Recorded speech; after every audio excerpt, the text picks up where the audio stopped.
اللہ تعالیٰ نے انبیاء علیہ السلام کے آنے کا جو سلسلہ جاری کیا تھا وہ یہی تھا میرے عزیزوں، میرے پیاروں۔ حضرت آدم علیہ السلام کو جو بھیجا ہے، حضرت آدم علیہ السلام اللہ کے مطیع و فرما بردار تھے، اللہ کے مطیع و فرما بردار تھے، مسلمان تھے۔ حضرت یوسف علیہ السلام نے دعا فرمائی، یا فاطر السماوات والارض انت ولی فی الدنیا والآخرہ توفنی مسلما والحقنی بالصالحین۔ کیا ہے میرے عزیزو؟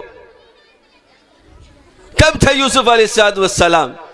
یا فاطر السماوات والارض، اے آسمان و زمین کے پیدا کرنے والے، انت ولی فی الدنیا والآخرہ، آپ میرے کارساز ہیں دنیا میں اور آخرت میں، میرا کام بنانے والے ہیں، میری بگڑی بنانے والے ہیں دنیا و آخرت میں۔ انت ولی فی الدنیا والآخرہ توفنی مسلما، اے خدا بندہ مجھے اپنا مطیع و فرما بردار ہونے کی حالت میں وفات دیجیے گا، توفنی مسلما، مجھے وفات دیجیے گا مسلمان ہونے کی حالت میں، یعنی اپنے احکامات پر چلتے ہوئے اور ان چیزوں سے بچتے ہوئے جن سے آپ نے روکا ہے۔ توفنی مسلما وَأَلْحِقْنِي بِالصَّالِحِينَ، اور مجھے نیکوں کے ساتھ ملا دیجیے گا، مجھے نیکوں کے ساتھ ملا دیجیے۔ بڑی عظیم دعا ہے میرے پیارو یہ، فاطر السماوات والارض انت ولی فی الدنیا والآخرہ توفنی مسلما والحقنی بالصالحین۔ یہ دعا ایک نبی کی دعا ہے میرے عزیزوں، میرے پیاروں۔ اس نبی نے یہ دعا مانگی، ایک نبی دعا مانگ رہا ہے کہ میری وفات مسلمان ہونے کی حالت میں ہونی چاہیے، اور میں یہ چاہتا ہوں کہ میرا حشر جو ہے صالحین کے ساتھ میں ہونا چاہیے، نیکوں کے ساتھ میں ہونا چاہیے، اللہ کے نیک بندوں کے ساتھ میں ہونا چاہیے۔ اور اللہ تعالیٰ نے یہ دعا قبول فرمائی ان کی میرے عزیزوں، میرے پیاروں، ان کے مقبول دعاؤں میں یہ دعا ہے۔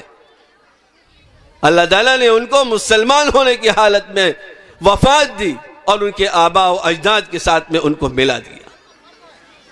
اس دعا کو میرے عزیزوں، میرے پیاروں، ہم کو اپنے دعاؤں میں شامل کرنا چاہیے، اپنے دعاؤں میں شامل کرنا چاہیے۔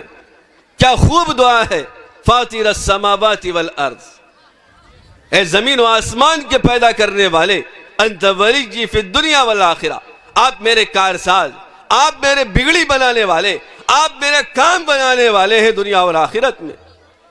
آج میرے عزیزوں ہم دیکھیں، آج ہم کس طرح سے پریشان حال ہیں، کن چیزوں میں گھرے ہوئے ہیں، لیکن اللہ کے سامنے اپنا حال نہیں رکھتے، اللہ کے سامنے اپنا حال نہیں رکھتے، اللہ سے اپنی بات نہیں کہتے، دنیا کے لوگوں کے سامنے جا کر اپنی بات رکھتے ہیں، ان سے کہتے ہیں کیا حاصل ہے؟ خدا وحدہ لا شریک جو ہمارا خالق ہے، جو ہمارا مالک ہے، ہمارا پیدا کرنے والا ہے، وہ جتنا ہماری ضروریات کو جانتا ہے، غیر کیا جانے گا؟ میرے عزیزوں، میرے مسلمان بھائیوں، میری ماں اور بہنوں، اپنی ہر بات اللہ کے سامنے رکھنی چاہیے، اللہ کے راہ سامنے رکھنی چاہیے۔ انت ولی فی الدنیا والآخرہ، آپ میرے کارساز ہیں دنیا اور آخرت میں، توفنی مسلمہ، مسلمان ہونے کی حالت میں وفات دیجئے، مجھے نیکوں کے ساتھ لاحق کر دیے، ملا دیجئے۔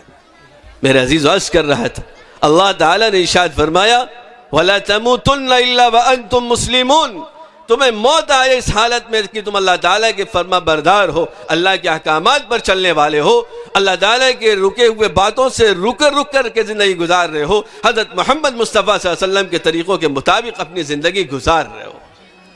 اور یہ کب ہوگا میرے عزیزوں، میرے مسلمان بھائیوں، میری ماں اور بہنوں؟ جب ہم نے اپنی زندگی میں اپنے ہر عمل کو حضرت محمد مصطفیٰ صلی اللہ علیہ وسلم کے طریقے کے مطابق گزارنے کی فکر اور کوشش کی ہوگی، صبح سے لے کر شام تک ہماری زندگی اللہ کے حکموں کے مطابق، رسول پاک صلی اللہ علیہ وسلم کے طریقے کے مطابق گزر رہی ہوگی، تو ہم موت کے وقت بھی ہمارا حال وہی ہوگا کہ ہم اللہ تعالیٰ کے فرما بردار ہوں گے، ہم یقیناً مسلمان ہوں گے۔ کیا ہے وہ زندگی میرے عزیزوں، میرے پیاروں؟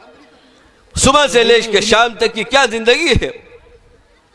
اللہ کے رسول صلی اللہ علیہ وسلم کی تعلیمات، ان تعلیمات کو اپنے زندگیوں میں لانے کی کوشش تو کریں۔ صرف توجہ کی ضرورت ہے میرے عزیزوں مسلمان بھائیوں، میری ماں اور بہنوں۔ صبح تو سب بیدار ہوتے ہیں، صبح تو سب بیدار ہوتے ہیں، کون ایسا ہے بیدار نہ ہوتا ہو؟ حضور پاک صلی اللہ علیہ وآلہ وسلم نے کیا محبوب دعا سکھائی ہے، جب بیدار ہو تو یہ دعا پڑھو، الحمدللہ الذی یحیانا بعدما اماتنا والیہ النشور۔ تمام تعریف اللہ ہی کے لیے ہے جس نے ہمیں زندگی بخش دی موت کے بعد، بعدما اماتنا والیہ النشور، اور ہم کو اسی طرف لوٹ کر جانا ہے۔ میرے عزیزو، انسان سوتا ہے، یہ سونا بھی موت کا ایک حصہ ہے، اس میں بھی وہی چیزیں پیش آتی ہیں جو موت میں ہوا کرتی ہیں۔ موت کے بعد آدمی کو محسوس نہیں ہوتا ہے وہ کیا کر رہا ہے، کہاں جا رہا ہے۔ نیند کی حالت میں بھی انسان کو ایسا ہی ہوتا ہے۔ اللہ تعالیٰ نے اپنے نبی حضرت محمد مصطفیٰ صلی اللہ علیہ وسلم کے طریق کے ذریعے سے یہ بتایا کہ دیکھو ہمارے بندوں کا تعلق ہم سے کیسے قائم کرو گے، ان کو بتاؤ الحمدللہ تمام تعریفیں اللہ ہی کے لیے ہیں جس نے موت کے بعد ہمیں زندگی بخش دی، وَإِلَيْهِ النُّشُورُ، اور ہم کو اسی طرف جانا ہے۔ دعا ہے، ہم پڑھیں صبح شام اور بتائیں، اپنے بچوں کی تربیت کریں، ان دعاؤں کو سامنے رکھ کر کے ان کے سامنے پڑھیں کہ دیکھو پیارے آقا حضرت محمد مصطفیٰ صلی اللہ علیہ وسلم نے جب صبح بیدار ہو تو یہ دعا پڑھنے کے لیے بتائی۔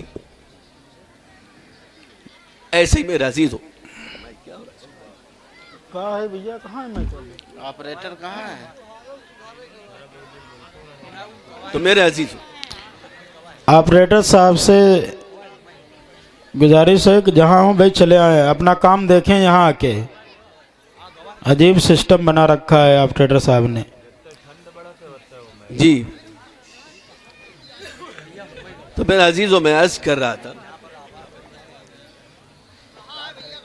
یہ اللہ تعالیٰ کے بندوں کو اللہ تعالیٰ سے جوڑنے کا طریقہ اللہ تعالیٰ نے رکھا ہے، اور ایک مسلمان کے مسلمان ہونے کی حیثیت سے جو زندگی گزارنی ہے اس کے لیے ایک راستہ حضرت محمد مصطفیٰ صلی اللہ علیہ وسلم نے دیا ہے۔ اور صبح ارے بول تو دیا ہے۔ آپریٹر صاحب جہاں ہو جلدی یہاں آ جائیں، یہاں کی سب عوام تعینات ہے استقبال کرنے کے لیے آپ کا، جلدی آ جائیں۔ سب گڑبڑ ہے۔ یہ دے دیجئے پھر۔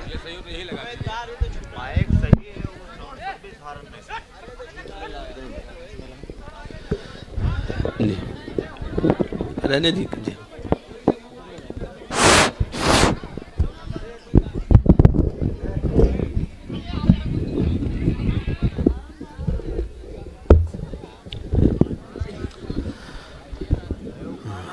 بسم اللہ توکلت اللہ صلی اللہ علیہ وسلم۔ عزیزان گرامی، میں عرض کر رہا تھا کہ اللہ تعالیٰ نے ہم کیسے مسلمان رہیں، اپنی زندگی گزاریں، اس کے لیے بھی طریقہ بتایا اور انتظام کیا۔ انسان صبح کے وقت میں بیدار ہوتا ہے، یہ دعا سکھائی گئی، اور بیدار ہونے کے بعد پھر اس کو ضرورت ہوتی ہے قضاء حاجت کے لیے۔ ہلو جب قضاء حاجت کے لیے جائے گا اس وقت کے بھی اس کو آداب سکھائے گئے، اس کو آداب سکھائے گئے کہ دیکھو جب بیدار ہو رہے ہو تو بیدار ہونے کے بعد سب سے پہلے اپنے ہاتھوں کو پاک کر لو، دھو لو۔ سوتے میں ہاتھ کہاں جسم کے حصے میں گیا ہو